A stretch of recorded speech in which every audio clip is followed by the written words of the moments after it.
Merry meet everyone and welcome to My Pagan Life once again. Let's face it, there is no denying that every single witch, pagan and Wiccan, is different. Nobody is alike.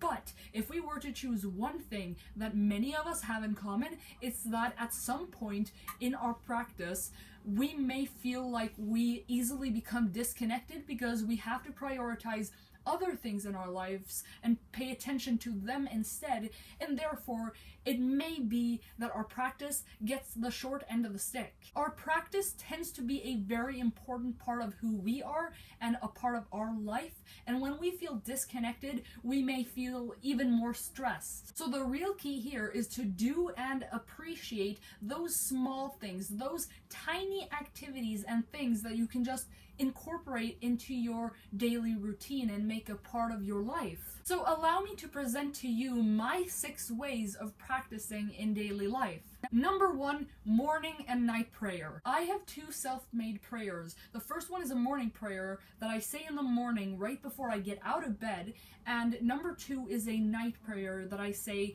right before I go back to bed at night. It can be long, it can be short, it doesn't matter as long as it embodies whatever you want to express. For me, it has been a great reminder of my path, and it has been a brilliant way of starting and ending the day. Number 2, going out to enjoy the weather. It's possible to go out for walks during the winter season too, but this is an activity that I mostly do during the spring and the summer. And I'm not talking about those 2 to 4 hour long walks where you have to go through an entire forest.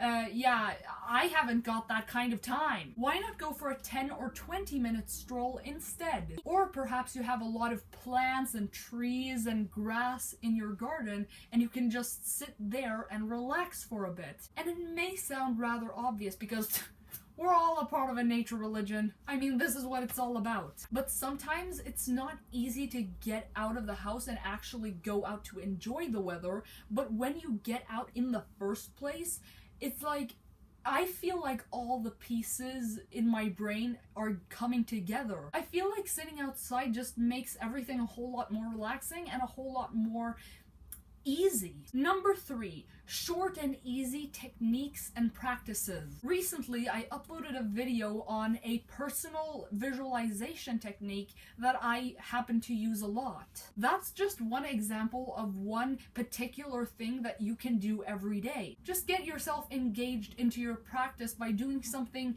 simple yet motivational. Number 4, writing a little bit in your book of shadows. It doesn't matter if you've experienced something very odd lately or something in particular, or it doesn't need to be something you've learned right now that you want to write down. Just grab your book of shadows or grimoire or journal and write something. Get your Wiccan or pagan or witchy brain thinking. So just grab out your book of shadows every once in a while and try to write something. You may come to the realization that if you just allow your imagination or creativity to flow and you try to write something down, you may realize the most fantastic of things. It can be a very useful tool. Number 5, simply lighting a candle. Yes, it does not have to be more complicated than so. You can light a candle and simply look at it and admire it. You can, of course, also light a candle and bring a few herbs or 1 crystal or 2 and just sit there and focus your energy, but really, that's not necessary either. If you want to, you can. But just, first of all, grab a candle with the candle of your choosing, like a candle you associate with relaxation, and just sit down in front of it and really admire the flame. I love this exercise, and I do it as much as I can. And 6 is meditate. Do a 5 to 10 minute meditation. Meditation isn't exactly what I do most of, but I may occasionally do it. It's interesting, it really is. So those are the things I tend to do when I don't know what to do or I don't have time to do anything in regards to my practice, but I do have a little spare time. I really hope this comes in handy for you guys. Other than that, thank you so much for watching, and blessed be from my pagan life.